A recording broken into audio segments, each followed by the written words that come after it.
Hello दोस्तों, कैसे हैं आप? आई होप सब बढ़िया होंगे। दोस्तों, मैं आई हूँ बाबूजी के यहाँ, तो मैंने सोचा क्यों ना बाबूजी का अनुभव आप लोग के साथ शेयर करूँ। यानी बाबूजी के पढ़ाई और जॉब वगैरह जो भी है वो बाबूजी के मुंह से ही हम सुनेंगे। तो हमारे बाबूजी जो है अभी 94 ईयर के हैं।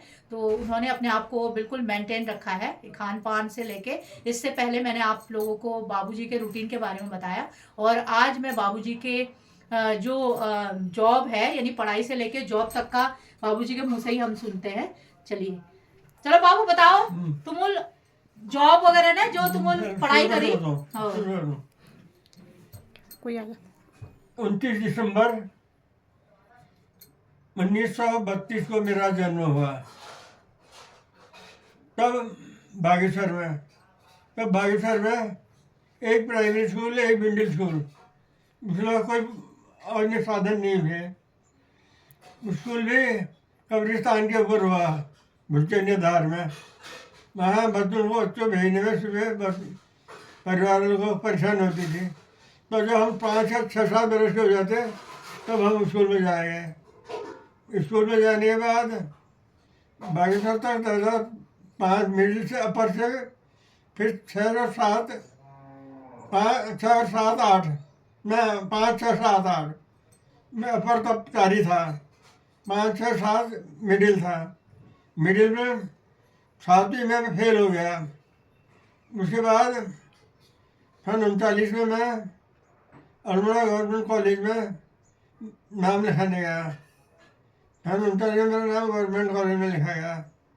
उसके बाद 10 तक पढ़ाई मैंने अल्मोड़ा में की। 1954 में मैं हाई स्कूल जब मैंने किया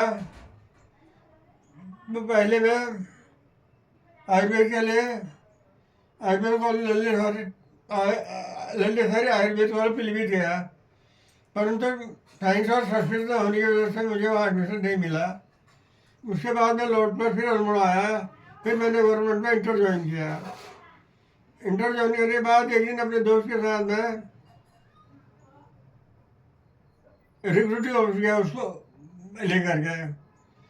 तो उधर बेचारा भर्ती नहीं हुआ, परंतु नेवी की भर्ती थी। जॉन डी नेवी सी अवार्ड के होर्डिंग लगे हुए थे, उनको जब मैं भी आगे था तो रिक्रूटर ने कहा नेवी की भर्ती है तो भर्ती हो जा। नाम जोर सब हो गए, मेडिकल में मैं फिट हो गया और 4 नवंबर 1954 को मैं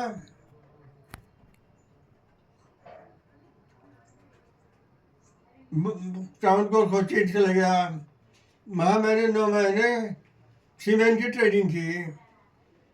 सीमेंट की ट्रेनिंग के बाद फिर मेरा ट्रांसफ़र वहाँ से सीधे INS सतलज जो सर्वे जहाज था उसमें हमने सर्वे कांडला कच्छ और की सर्वे की।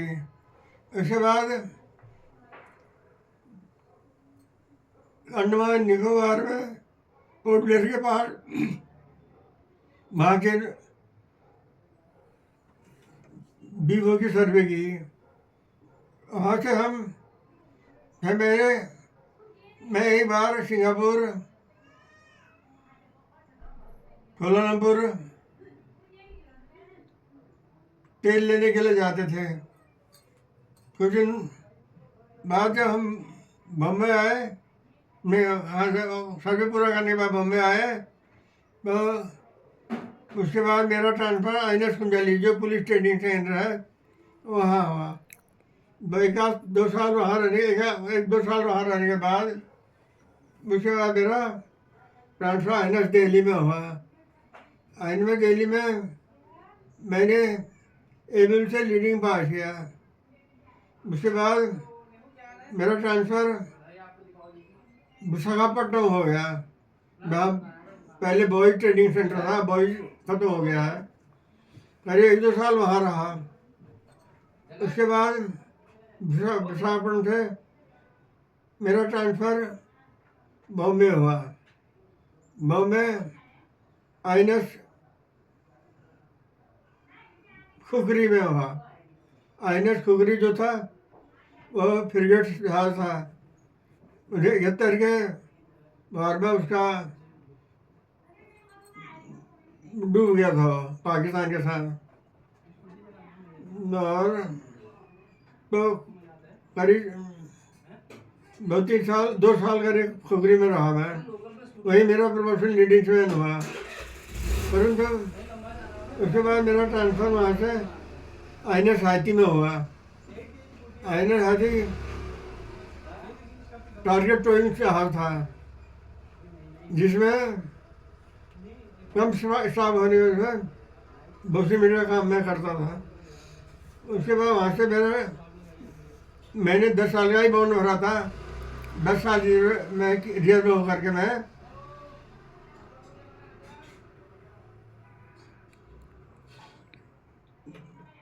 5 दिसंबर 1964 में मैं रिटायर होकर घर आ गया। उसके बाद मैंने कुछ टाइम घर में रहा। 1965 में जब भारत और पाकिस्तान की लड़ाई हुई, जिस 62 में मैं 1962 में जब चाइना की लड़ाई में मैं मुंबई में था, पर हमारा कोई एक्शन नहीं हुआ। 1964 में जब रिटायर हो गया, उसके बाद 65 में मैं रानीखेत में सिविल मास्टर के पोस्ट के लिए सेलेक्ट हो गया। 2-3 साल वहाँ सर्विस की। उसके बाद में 15 की डेटर मैं ज्वाइन किया मैंने। वहाँ से मेरा ट्रांसफ़र जबलपुर हुआ ब्लड पठान के साथ। जबलपुर में मेरी तबीयत खराब हो गई। उसके बाद मैं वहाँ से रिटायर लेकर के घर आ गया। और तब से मैं फिर घर में मैंने दुकान की। दुकान में सक्सेस नहीं हुआ। उसके बाद फिर मैंने खेती वगैरह का काम शुरू किया, गाय वगैरह पाली गई, बच्चों की शादी वगैरह किया, बच्चों को पढ़ाया। और आज मैं सारे परिवार के साथ सुखपूर्वक अपना वृद्ध जीवन बिता रहा हूँ। मेरे सभी बच्चे सब अच्छे अच्छे पोस्ट में हैं। सब अपना अपना काम बड़े आराम से सब मेरी सेवा करता है और सब करना मानता है। मुझे कोई परेशानी नहीं है। और अभी मैं किराने में कंप्लीट करने वाला हूँ दिसंबर के महीने में। यही मेरी जिंदगी आखिरी कथा है।